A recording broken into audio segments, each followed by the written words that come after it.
heureuse de vous retrouver aujourd'hui sur notre chaîne YouTube pour notre première vidéo. On a récemment créé notre page Facebook ainsi que notre compte Instagram CKLaw pour partager avec vous un maximum d'actualités juridiques liées au droit social, mais pas uniquement. Dans cette première vidéo, nous allons vous parler de la procédure de licenciement pour motif personnel depuis les ordonnances Macron.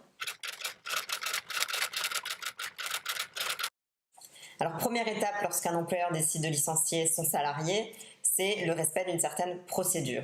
Mais préalablement à ça, il faut se poser une autre question. Quels sont les faits qui permettent de justifier la mise en place d'une procédure de licenciement pour motif personnel ? Les différents motifs qui permettent de justifier un licenciement pour motif personnel, c'est essentiellement la faute disciplinaire ou l'insuffisance professionnelle. La faute disciplinaire se retrouve dans une faute simple, une faute grave ou une faute lourde. Mais il faut savoir que le licenciement pour motif personnel peut également se justifier par l'inaptitude du salarié ou alors le trouble objectif au fonctionnement de l'entreprise. Mais nous n'aborderons pas ces deux thématiques dans cette vidéo-là. Donc la faute simple, également appelée faute sérieuse, est une faute qui est suffisamment grave, suffisamment importante pour justifier un licenciement. Alors Christina, est-ce que tu as éventuellement des exemples de licenciement pour faute simple ? Oui, c'est par exemple les manquements à la discipline du salarié, l'abandon de poste ou les absences à justifier. Mais il faut toujours apprécier au cas par cas et regarder l'ancienneté du salarié, les éventuels avertissements qu'il a eu auparavant. Alors effectivement, une faute simple pourrait être transformée, si on peut dire, en une faute grave selon les circonstances de l'espèce, sachant qu'une faute grave se définit comme une faute qui rend impossible le maintien du salarié dans l'entreprise. Par exemple, la faute grave, c'est des vols dans l'entreprise commis par le salarié ou des violences à l'égard d'autres salariés ou même l'employeur. Pour finir, il y a la faute lourde et c'est celle qui est commise avec une intention de nuire du salarié. La faute lourde est très rare, mais elle a déjà été reconnue par la Cour de cassation. Donc on avait un arrêt où un salarié avait saboté des machines de l'entreprise. Donc là, effectivement, la faute lourde a été reconnue. Alors l'intérêt de distinguer entre les différentes fautes, à savoir la faute simple, la faute grave et la faute lourde, réside notamment dans le versement d'une indemnité de licenciement, d'une indemnité compensatrice de préavis. Alors autre point important à aborder, c'est celui du délai de prescription, puisque l'employeur, en matière disciplinaire, n'a qu'un délai de 2 mois à compter de la connaissance de la faute pour agir. À défaut, sa sanction n'est pas valable.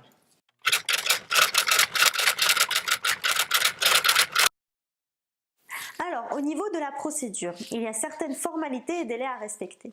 L'employeur doit convoquer le salarié à un entretien préalable au licenciement par une lettre recommandée avec accusé de réception ou alors une lettre remise en main propre contre des charges. Cette lettre doit contenir l'objet de l'entretien, l'éventualité du licenciement, la date et le lieu de l'entretien et également la possibilité qu'a le salarié de se faire assister par un représentant de l'entreprise ou alors un conseiller choisi sur une liste préfectorale. Puisque l'entretien entre le salarié et l'employeur sert à instaurer un dialogue, la lettre de convocation à l'entretien préalable à un éventuel licenciement ne peut contenir des motifs qui pourraient justifier cet éventuel licenciement.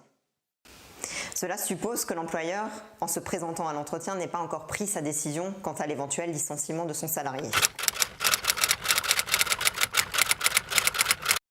L'entretien doit avoir lieu au moins 5 jours ouvrables après la présentation de la lettre de convocation. Alors par exemple, si le salarié reçoit la lettre de convocation le mardi, l'entretien pourra avoir lieu au plus tôt le mardi suivant.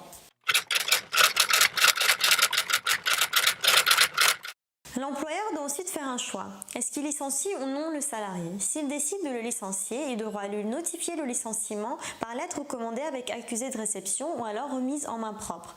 Mais attention, il ne pourra le faire que 2 jours ouvrables après l'entretien.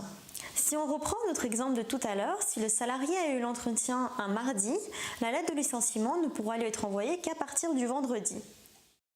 Doivent effectivement figurer dans la lettre de licenciement les motifs à l'appui de ce licenciement.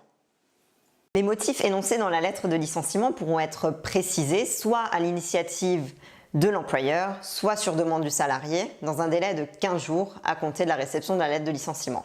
Le gouvernement a également publié 6 modèles de lettres de licenciement afin que l'employeur puisse se baser sur ces modèles-là sécuriser le licenciement, mais à savoir quand même que ces modèles doivent être adaptés en fonction de la situation, en fonction du cas d'espèce. Le gouvernement a également modifié le calcul de l'indemnité de licenciement, tout en sachant que celle-ci n'est pas due pour le licenciement pour faute grave ou le licenciement pour faute lourde. Le montant de l'indemnité a notamment été revu à la hausse. Et ainsi, c'est la fin de cette nouvelle vidéo. Retrouvez-nous prochainement pour une nouvelle vidéo sur les sanctions en cas de non-respect de cette procédure. Et surtout, n'hésitez pas à donner votre avis. Si vous avez également aimé cette vidéo, abonnez-vous et mettez-nous un petit pouce bleu. Alors Christina, est-ce que tu as éventuellement des exemples de licenciement pour faute grave?